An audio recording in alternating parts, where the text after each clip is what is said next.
Welcome to Sightings. I'm Tim White. Thanks to you, we've received many home videos showing what may be the brief appearance of UFOs.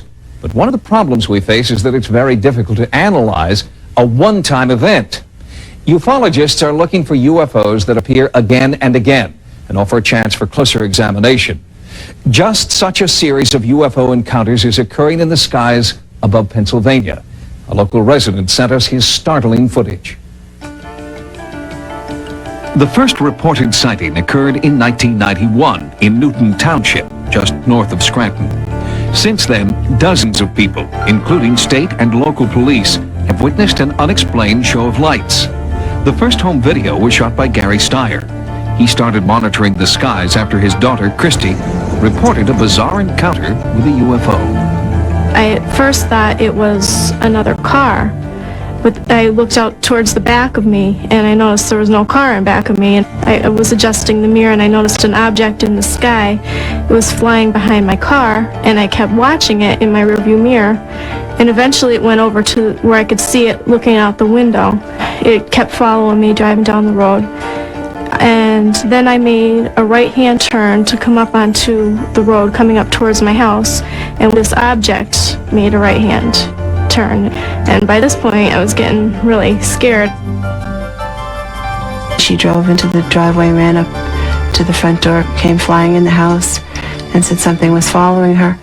And then when she told me it was above her car, I didn't know what she was talking about. Since Christy had been the only one to experience the light phenomenon, the Steyers thought it must have been an isolated event. But a few months later, the lights returned, and this time the extraterrestrial display was witnessed by more than just one person. While driving home on January 8th, Gary and his wife Nadia saw unusual lights hovering in the distance near their house. They rushed home, and Gary got out his video camera. This time, he was able to get the UFO on tape. It was a feeling of great excitement because these things were happening right before your eyes. You didn't know really what these lights were, what was happening. It was like an adventure. Being a respected school teacher, Gary Steyer was hesitant to call the authorities, fearing public ridicule. But when the lights continued hovering for several hours, he finally decided to alert the police. 911 emergency. You want to report what? And within a matter of minutes, Officer Callie arrived along with 3 state policemen.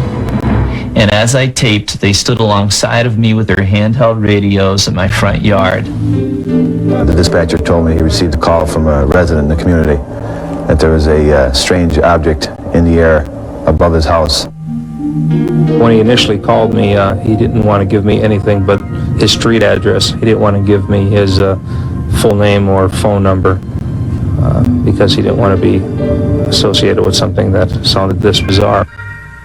I didn't believe initially when I received the call that there would be anything of substance that I would see. Immediately upon exiting my police vehicle, I looked up in the air and I saw 4 or 5 bright objects up in the air. There's one right alongside of it. Above the 3 towers and then over to Another one just flashed. Officer Callie called into his dispatcher and asked him to check with the local airport tower to see if they were picking up anything on radar. Lights. All right, well, let me look. It was one of those real crystal clear nights. There wasn't a cloud in the sky. We looked out the window over towards where he was talking about, and sure enough, there were some lights out there. According to local sources, there were no commercial or military aircraft in the area that night, and nothing was picked up on radar. But despite this, half a dozen witnesses reported seeing a UFO. They had no aircraft in the area of the Triple Towers, and that no airplanes were supposed to be in that area, and nothing was picked up on radar. I felt that there was possibly a problem with the radar system. Shortly thereafter, he contacted me back and said that they checked it again, and there's nothing up there. The lights appear to be most active over this area, Bald Mountain. Pam Zukowski is a local newspaper reporter who first broke the UFO story. She was an impartial observer until she hiked to the top of Bald Mountain with UFO investigator Irene MacDonald. Near the summit, the 2 women had a terrifying encounter. We were merely poking around, actually trying to see where Gary Steyer's house was from the top of the mountain. when two men in a pickup truck pulled up, drove up the access road, and they both got out, and one was older and one was younger. They both had guns, and they were incredibly angry. They said, "You're trespassing, you know you're trespassing, what are you doing up here?" I said we were just taking a walk in the winter. I wasn't going to say we were up there looking for evidence of UFOs. When I saw their intense anger and their guns, I knew that in 30 seconds or a minute I either would be alive or I wouldn't be. We agreed to leave, but we had only been up there probably maybe 5 minutes at the most. And what's unusual is the fact that almost everybody at one time or another in this area has climbed that mountain for exercise or recreation and never have been threatened with a gun. Pam Zikoski never saw the two men again and believes they were not local. She ran a search on their license plate number, but that has only deepened the mystery. The plate number does not exist in any Pennsylvania motor vehicle record. The identity of the two men is still unknown. Could their appearance be somehow related to the unexplained lights in the area? After the incident on Bald Mountain, the UFO activity has only increased, and more witnesses have come forward. It was just about dusk, and as we were there up by the power lines, all of a sudden, these objects started coming up out of the treetops. They were just everywhere. Seemed wherever we turned, there was another one. I just remembered not hearing a sound. But not everyone in the area believes the lights are UFOs. Karen and Bob Siemens own the airport in Factoryville, about 10 miles south of Bald Mountain. They believe people are simply sighting their newly installed beacon. I think because we had put a new beacon up and people in the area were not used to seeing the light, I really think it's just too much of a coincidence. Investigating the Siemens theory further, we took Gary Steyer's footage and overlaid footage of the airport beacon taken from the same angle. Using a grid system, it appears impossible for the beacon and the lights to be one and the same. We also took the videotape to ufologist Jeff Saigno. After careful analysis, Saigno has concluded that the lights are not conventional aircraft, nor are they a hoax, and they're definitely not emanating from the beacon. My impression of this tape is that it certainly wasn't faked. Here, all of the unusual lights are moving laterally. And so an airport beacon light doesn't move laterally. So that couldn't explain any of the 5 interesting points that I found on this tape. As if in response to increased interest in the lights, the UFO activity has subsided in recent months. But the people of Newton Township keep their eyes and camcorders pointed to the sky, anticipating the return of what some believe is an alien spacecraft. All I know is that we taped some unusual lights and objects in the sky. The night of January 8th did happen, and I wasn't the only person that saw these things. There were hundreds of other people who had similar experiences, but they didn't have video cameras in their hands.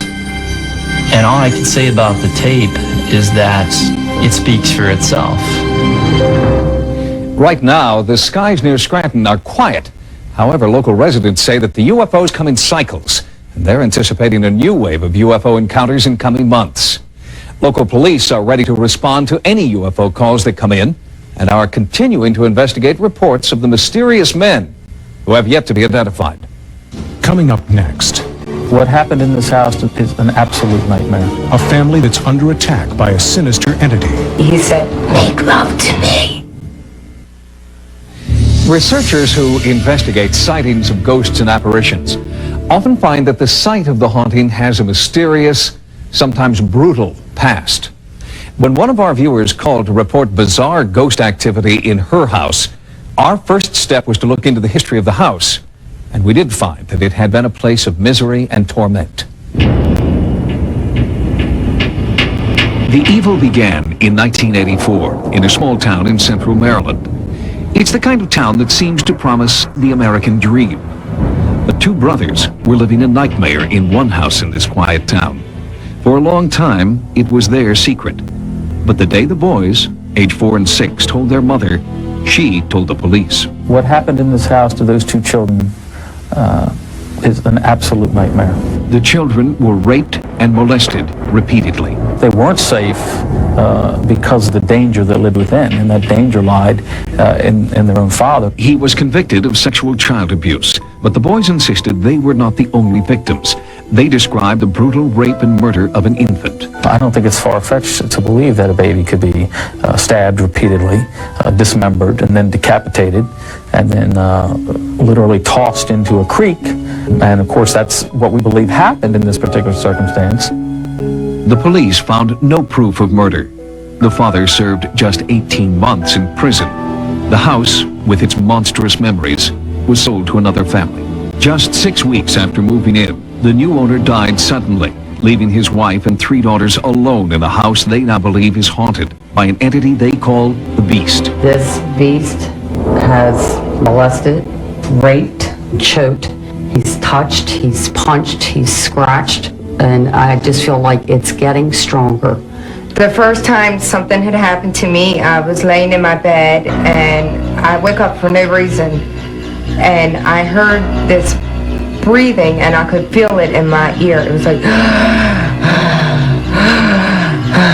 he said in a real deep voice, he was like, make love to me. It was pinching my breast very hard and it just squeezed me on my behind.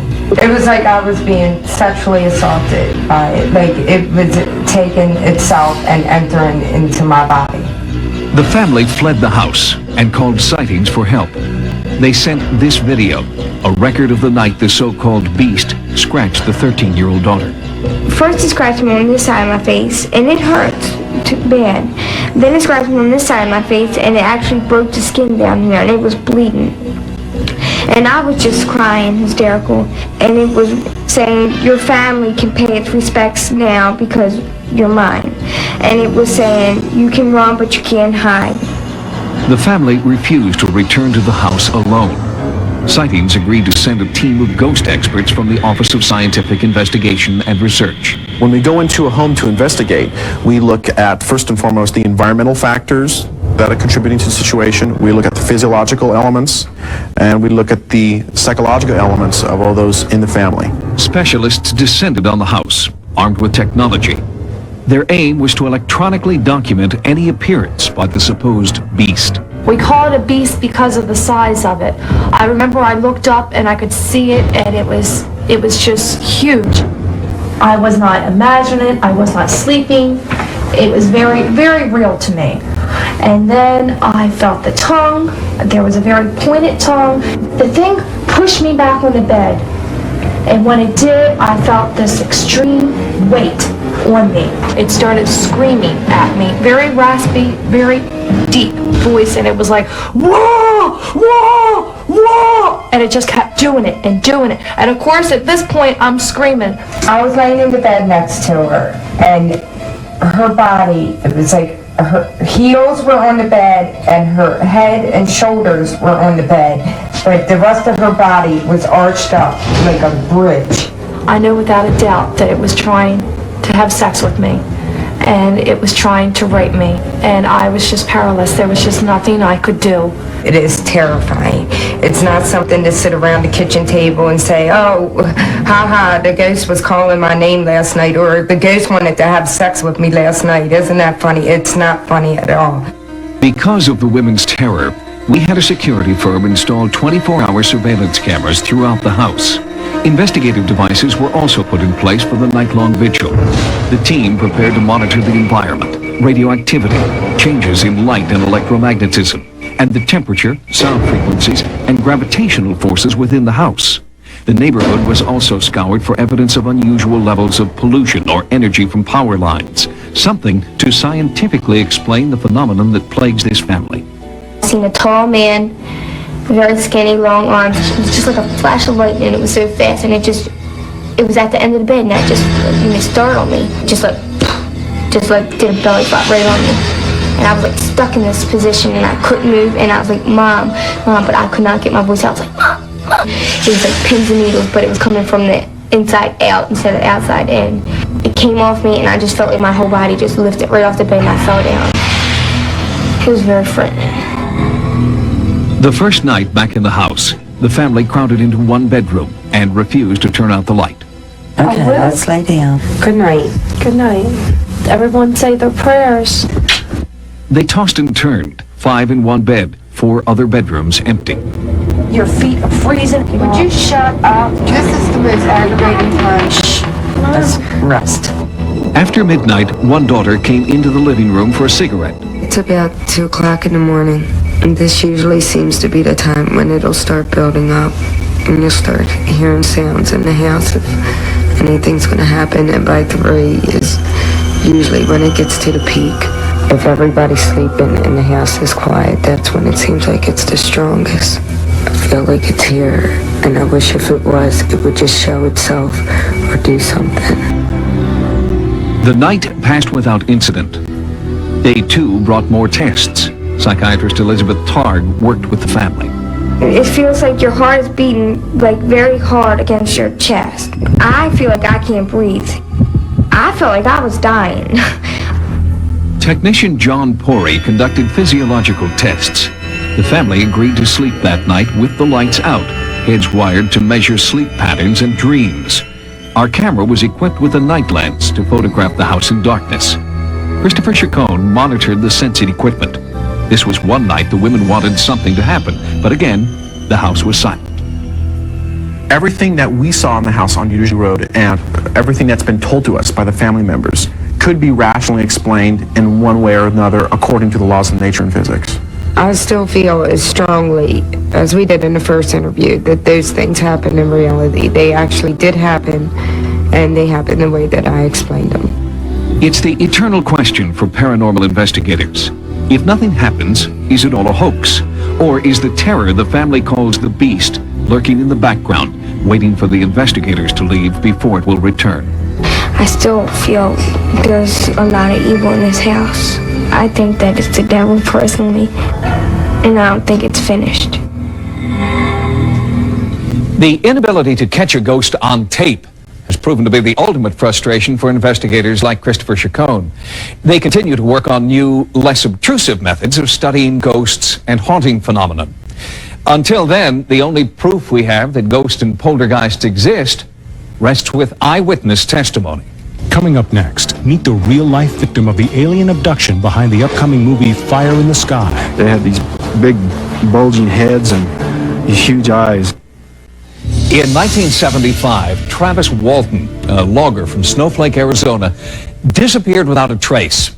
5 friends who were with Walton when he vanished swore that he'd been abducted by an alien spacecraft. Each witness passed a lie detector test telling the same story. The reported abduction is one of the most well-documented claims of an alien encounter on record. Travis Walton's alleged abduction from an Arizona logging camp is now a motion picture titled Fire in the Sky. The dramatic details of Walton's story are unnatural for adaptation to the big screen. But ufologists believe that Walton's experience is more than just a story. They believe it is a true account of alien abduction. We have a saying here, once a contactee or once a witness, it's always so, because it's an event that you will never forget. Are aliens with sinister motives abducting humans for bizarre experimentation? Travis Walton believes that's what happened to him. Sightings took an emotionally scarred Walton and eyewitness Mike Rogers back to the site of the alleged abduction 17 years before. As we're coming up this road here, we could kind of see a light filtering through the trees. My first reflex was that this thing was just going to take right off, you know, that we were just going to get a glimpse of this thing. So just as soon as it stopped, I threw open the door and I started running towards it. And then I realized, you know, this ain't going anywhere. I started to think twice about what I was doing, and as I got closer, I kind of got slower and slower. I turned back around like this, and I could see Walton. He's flying backwards through the air. And when he hit the ground, when I saw that happen, everything was just too much. And I hit the gas and we were gone. When I regained consciousness, I was in a lot of pain. I saw these creatures.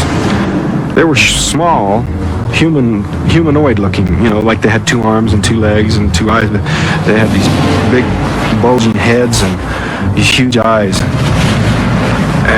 Those eyes were the hardest thing for me. You know, I couldn't look at them. It seemed like they were looking right through me.